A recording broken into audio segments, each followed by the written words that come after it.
y lo he denominado tener corta edad no te define sano. Me desempeño como médico colaborador en el Instituto Espaillat Cabral y actualmente soy la coordinadora y docente del posgrado de oftalmología, que hoy les anuncio que el Hospital Central fue hace pocas semanas declarado como docente universitario central de las Fuerzas Armadas, avalado por MESI. Hace unas pocas semanas recibimos ese aval. Ahí estamos a sus órdenes. Sin conflictos de interés, ya que estos pacientes vienen utilizando medicamentos, ¿verdad? Que respeté el nombre de los mismos y tal cual lo transcribí en la presentación. JN es un masculino de 34 años que evaluamos en consulta en abril del año 2022. Es un paciente de dominancia hemisférica izquierda y se dedica a la ingeniería eléctrica. El paciente tiene como antecedente personal patológico hipertensión desde junio año 2019 y tiene como historia también haber tenido un tromboembolismo pulmonar hacia el mismo año que le diagnostican la hipertensión. Poco entre paréntesis, sin causa aparente a la fecha, porque cuando lo evaluamos en abril 2022, él simplemente trajo esta historia de que había tenido ese pesar de salud, pero no lo habían evaluado exhaustivamente como para definir, porque un paciente con 32, 31 años ya tenía un tromboembolismo pulmonar. Es un paciente obeso, pesando aproximadamente unos 147 kilos al momento de la evaluación. Actualmente el paciente a la hora de evaluarse estaba tomando antihipertensivo, Iltux, de 20 miligramos orden día y como antecedente quirúrgico tiene también haberse realizado una apendicectomía para el año 2019.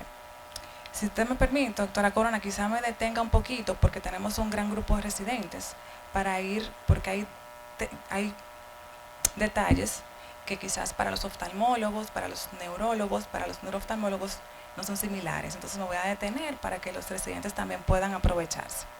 El motivo de consulta del paciente fue que hace 15 días él había visitado a un especialista en neurología y le hizo el diagnóstico de una cefalea en racimos. Pero que una semana después de haber ido con el especialista, él tenía un fortísimo dolor ocular derecho, que no se iba a ningún lado, se limitaba al globo ocular, era muy punzante y él lo clasificaba en la escala del dolor de 5/10. Y tenía la visión borrosa ipsolateral, o sea, él veía borroso en la parte central del mismo ojo derecho. Siempre es sumamente importante a los residentes en neurooftalmología evaluar al paciente con agudeza visual sin corrección y mejor corregido. Porque cuando un paciente se queja de que ve borroso, de que ve mal, no es lo mismo hacer similar los hallazgos fundoscópicos o tratar de transportar la clínica del paciente a lo que fundoscópicamente y después el doctor Castillo nos diga que encontramos ahí la imagen, que el doctor Libur después trate o que el doctor Puello opere. No es lo mismo. Por eso siempre hay que poner que el paciente viene con muy buena agudeza visual y si lo corrigió, colocarlo en el expediente. Si no amerita corrección, también colocarlo, que sin corrección el paciente ve muy bien. Yo utilizo la nomenclatura latina de OD-OS. OD significa Oculus Diester y OS Sinister. Entonces el paciente, si se fijan, la agudeza visual lejana, tiene 32 años, todavía no amerita corrección para visión cercana. Él corrige perfectamente 20/20, que es muy buena agudeza visual, con un astigmatismo muy pequeño de 0.50 en ambos ojos.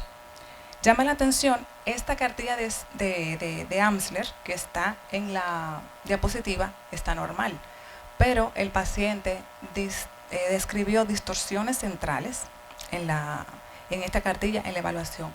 Lástima que no la pude escanear, pero para que sepan que el paciente se quejaba de esta parte acá.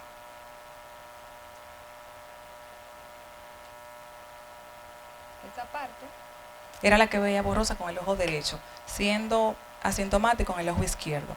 El test de Ishihara, que es el test de colores convencional que conocemos, el paciente identificó las 14 de las 14 láminas mostradas, o sea, no tenía discromatopsia.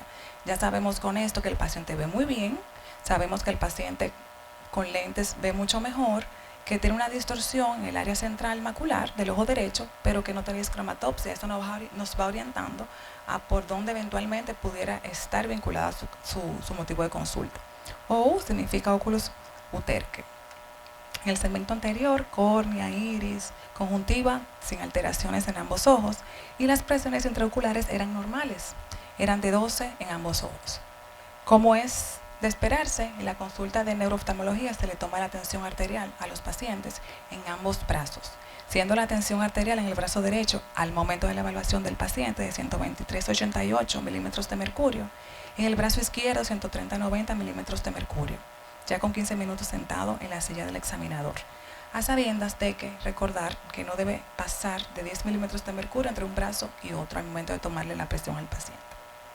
Seguimos evaluando al paciente y ya con esos hallazgos ya sabemos que ve bien, ya la presión del ojo está bien. Sugerimos realizar foto de fondo de ojo, tomografía de coherencia óptica papilar en ambos ojos, campo visual 30/2 ambos ojos y una resonancia magnética cerebral con y sin contraste.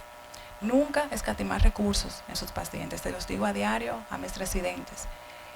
Ese escatimar recursos en un paciente puede limitar su vida, simplemente por quererse poner en el lugar del paciente que usted no sabe su condición, pero tiene que ayudarlo. No puede escatimar recursos. Se pide todo esto al paciente, haciendo la acotación de que son estudios complementarios. Ya ustedes evaluaron a su paciente, ya ustedes están orientados al posible diagnóstico del mismo. Y este es el fondo de ojo de nuestro paciente. Si algún residente se anima a venir a describirlo, porque eso es fácil, es un papiledema, ahí está el diagnóstico, ¿verdad? Pero si alguien se anima, que no sea del hospital central a describir este fondo de ojo, o lo hacemos dedocráticamente, doctora Corona. Sí, indistinto, alguien que se anime. Estamos para aprender todos.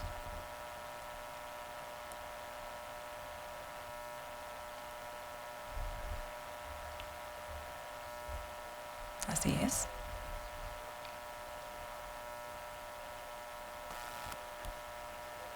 Permiso, doctor. ¿Cuál ojo me describe? Bien.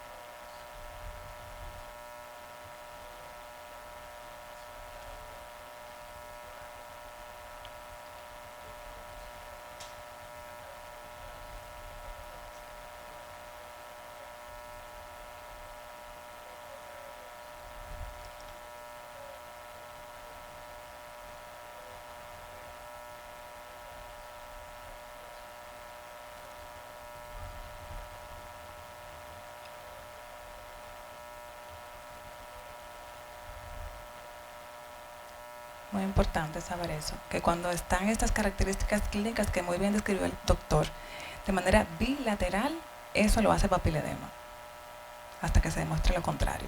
Si es unilateral, es papilitis. Si están los dos, es papiledema. La causa la vamos a averiguar más adelante, pero si están los dos ojos, es papiledema. ¿Decía, doctor?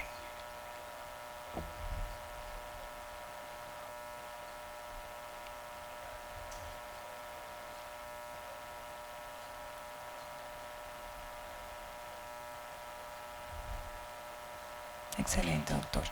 Y quizá la luz no lo ayuda. Podemos aquí hablar de quizás no una desestructuración discreta del epitelio pigmentario, pero a esa distancia y posiblemente la foto no lo ayuda.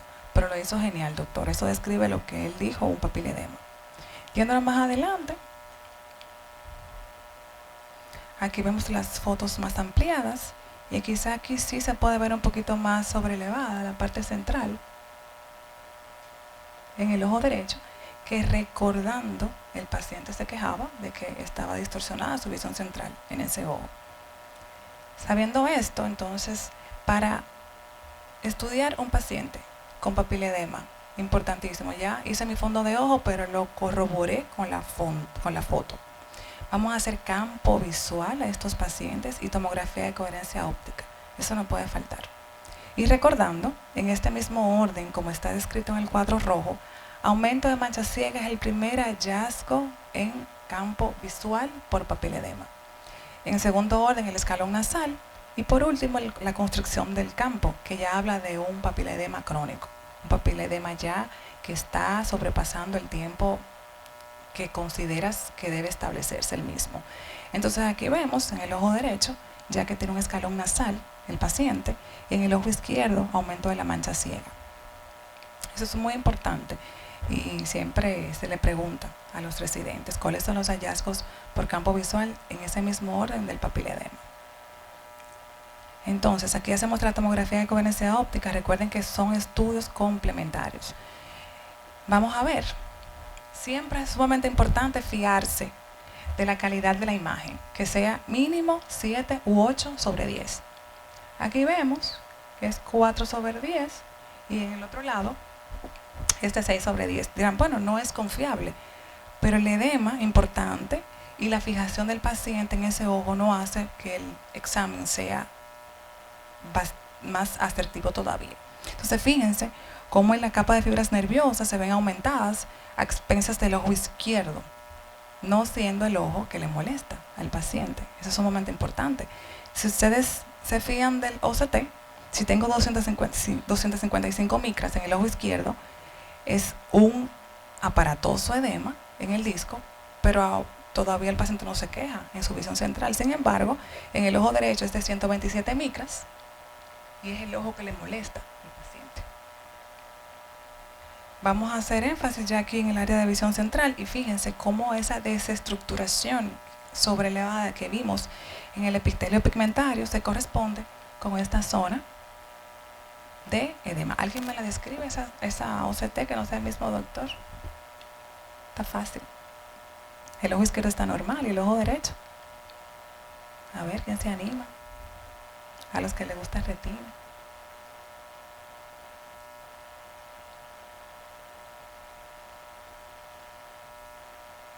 Ay, Dios mío, qué tímidos. Vamos, Camila Cuevas, mi jefa residente. Escríbala, pues.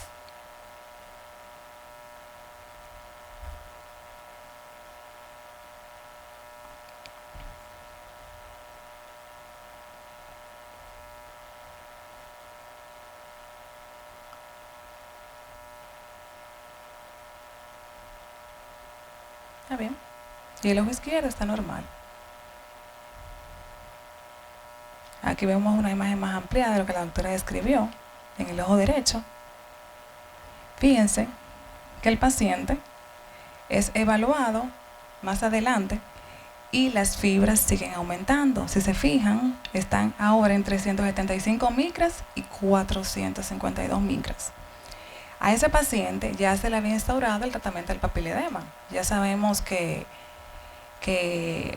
utilizamos diuréticos osmóticos tipo acetazolamida en dosis máxima con el paciente y cada 3 semanas en lo particular esta servidora sigue estos pacientes y noto que siguen aumentando las fibras. Entonces, como les decía, tenemos 6 tabletas diarias de acetazolamida. Utilizamos ionca en jarabe, una cuchara cada 12 horas y un antiinflamatorio en gotas oftálmicas 3 veces al día en el ojo derecho por 21 días. Pongo 21 días, aunque sí se describe que es de 6 a 8 semanas, porque cada 3 semanas es cuando voy viendo a mi paciente. Cuando él regresa hasta el 21 de abril, ya viene con una resonancia, porque recuerden que la pedimos al principio, que esta resonancia reporta pues una trombosis de seno sagital superior y transverso derecho. Para este momento que el paciente trae la resonancia, fíjense cómo su agudeza visual viene disminuyendo en el ojo derecho. Algo sumamente temido en oftalmología y más para nosotras, que si es una condición, sabemos que el papiledema, en ocasiones, lo más drástico que puede ocasionar es que compromete la agudeza visual del paciente. Aún con este fondo de ojo tan aparatoso, tan llamativo, el paciente todavía tiene 20/20. Pero ya 3 semanas después tiene 20/25 a pesar de colocarle sus lentes. El ojo izquierdo no se modifica. En este sentido, Con el diagnóstico es referido de emergencia con su neurólogo de cabecera, por supuesto, a quien iniciaron el paciente anticoagulación con lixiana inmediatamente de 60 miligramos una vez al día. Las imágenes no son muy exquisitas y yo soy muy respetuosa de las tareas de cada quien. Entonces, al César lo del César. Yo le voy a pedir al doctor, por favor, Castillo, que me acompañe para hablar de la resonancia que le hicimos a nuestro paciente JN. No están todos los cortes, pero aquí lo más llamativo el doctor nos va a ilustrar con lo que él muy bien sabe hacer.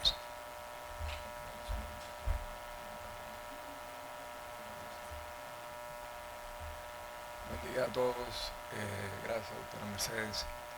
Y aprovecho para dar las gracias. Para mí es un honor estar aquí en la Sociedad de Neurología y Neurocirugía y también el capítulo de la Sociedad de Oftalmología, que organiza este curso, en especial a la doctora Corona por la invitación. Vamos a revisar estas imágenes. Bueno, yo de inicio quisiera decirles que lamentablemente no contamos con todas las imágenes para poder revisar y ver de manera adecuada la trombosis descrita, como bien dijo la doctora Mercedes. Hay algo que tenemos que señalar y es bueno que siempre le quede a ustedes. Ante la sospecha en un paciente como este, que ustedes sospecharan que tiene una trombosis venosa, nunca olviden de indicar la resonancia con secuencias de angiografía, tanto arterial como venosa. Pueden indicar una secuencia de angioresonancia y venografía por resonancia, porque es fundamental y eso es lo que nos va a permitir mapear el sistema venoso de manera adecuada. Y sobre todo recordando que predominantemente en los senos transversos, porque son senos que están desprovistos de hueso y van a recibir ese síndrome hipertensivo generado por el edema, y siempre va a haber una disminución de calibre. No necesariamente tenemos que ver la trombosis o los signos directos de trombosis, sino tenemos que ver esos signos indirectos que implican que reduce el calibre a algunas zonas de manera segmentaria, y siempre ver fundamentalmente el área de los senos sigmoideos y los codos de los senos transversos, que ya son en la zona previo a la yugular, que son los sitios más detalladamente tenemos que investigar. Y señalar también que hay senos que son hipoplásicos y que nosotros tenemos la obligación de señalárselo a ustedes, sobre todo las asimetrías de los senos o implantaciones altas, o en el caso del torcular también, que puede tener una implantación alta y lateralizada, y a la vez van a ver entonces esa asimetría de los senos. Aquí contamos con dos imágenes potenciadas en secuencia FLAIR, en secuencia T2 especial, que suprime la señal de la grasa y la señal del líquido, y eso nos va a permitir visualizar mejores estructuras, sobre todo estructuras finas. Lamentablemente tenemos una resonancia de cráneo, no es una resonancia tampoco que tenga cortes específicos para ver la órbita, pero es importante aquí que podemos señalar en estos cortes axiales, sobre todo donde podemos visualizar los nervios ópticos prácticamente en su totalidad, que sobre todo hay algunos cambios de señal en la cabeza de los nervios que lucen engrosados e improntan sobre todo y deforman en el ojo derecho. Si somos estrictos, también hay un aplanamiento en el ojo derecho, en la parte posterior, y no tenemos la menor idea de lo que tiene el paciente. Eso no nos va a permitir a veces hacer ese pequeño esfuerzo de decirle a los técnicos, hagan esto, o hacer un examen dirigido, aunque contemos con una resonancia de cráneo, pero podemos ir a buscar estos detalles que a ustedes les van a ser de interés y son importantes para ustedes. Lo otro que tenemos que señalar aquí es que desde ya ustedes van a ver un signo de hiperseñal en el área de la confluencia de los senos, en la zona del torcular. Si tuviesen una secuencia T1, probablemente esto se ve como un foco de baja señal, el famoso signo delta. No siempre lo vamos a ver, pero cuando tenemos trombosis del seno longitudinal superior, pues sí se puede identificar. Y en estos casos, en este plano, una secuencia FLAIR un T1 en sagital, lo más importante que tenemos que señalar es cómo esto es la zona, lo que corresponde al seno longitudinal superior. Y vemos cómo hay áreas de estenosis, aumento de calibre, estenosis, desde el origen del seno. Y esa como una estructura vascular, lo que deberíamos estar viendo siempre es lo que se llama vacío de señal, que implica que el flujo de la sangre es lo suficientemente rápido como para que en las secuencias convencionales el resonador no sea capaz de devolver una señal. Por eso se llama vacío de señal. Eso, los vasos sanguíneos se ven así. En este caso no vemos eso, sí hay unos focos de hiposeñal, ese comportamiento negro, con algunas zonas de aumento en la intensidad de señal. Eso implica por lo menos que ahí hay un flujo lento, se ha alentecido el flujo de la sangre, y debemos, si hubiésemos hecho la venografía, entonces podríamos encontrar los defectos hipointensos que nos van a señalar entonces la trombosis de este seno, asociada al hallazgo del torcular, y aunque no contamos aquí con las imágenes axiales para ver seno transverso, también los cambios de señal similares que eran evidentes en los senos transversos y señalaban la trombosis de los mismos. Doctor Castillo, gracias.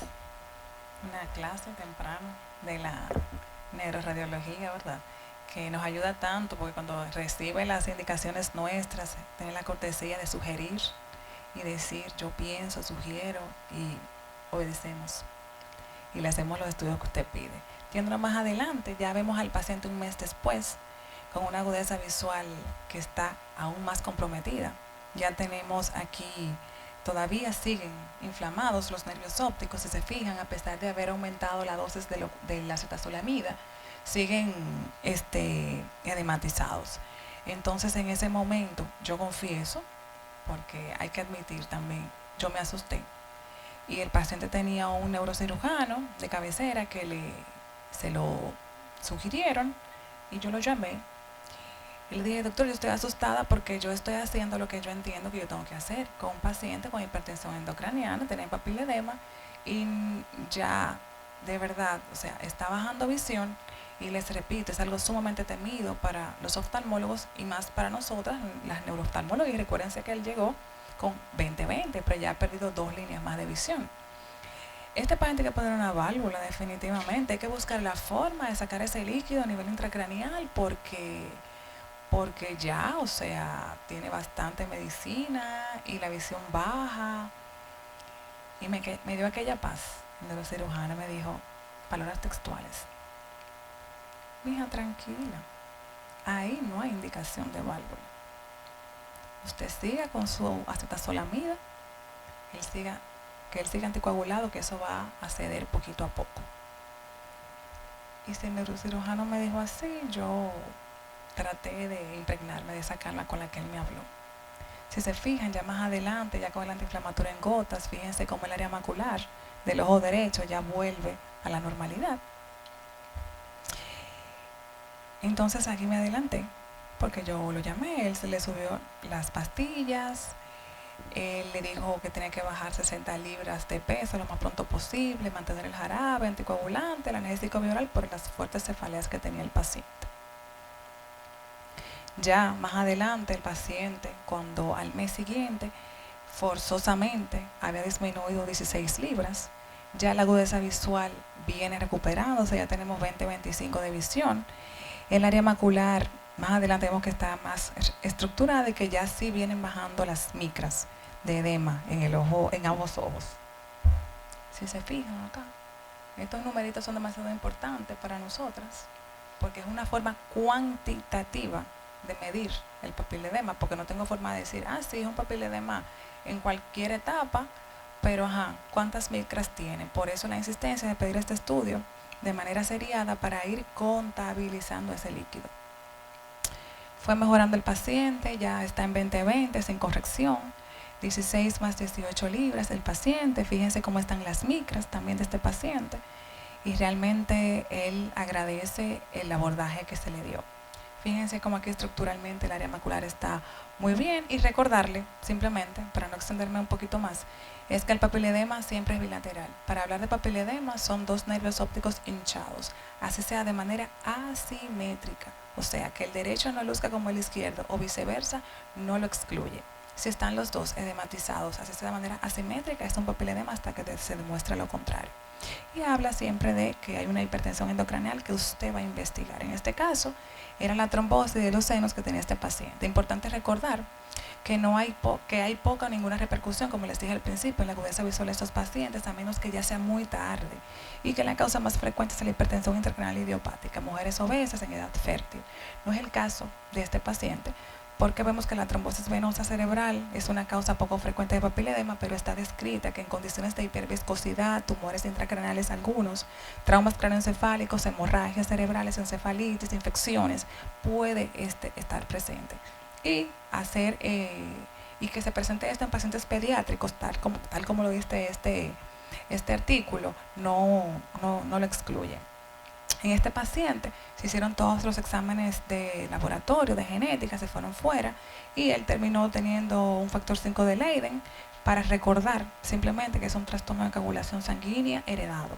Recuerden que para que se dé la cascada de coagulación deben existir de 15 a 20 componentes para que ésta ocurra de manera adecuada.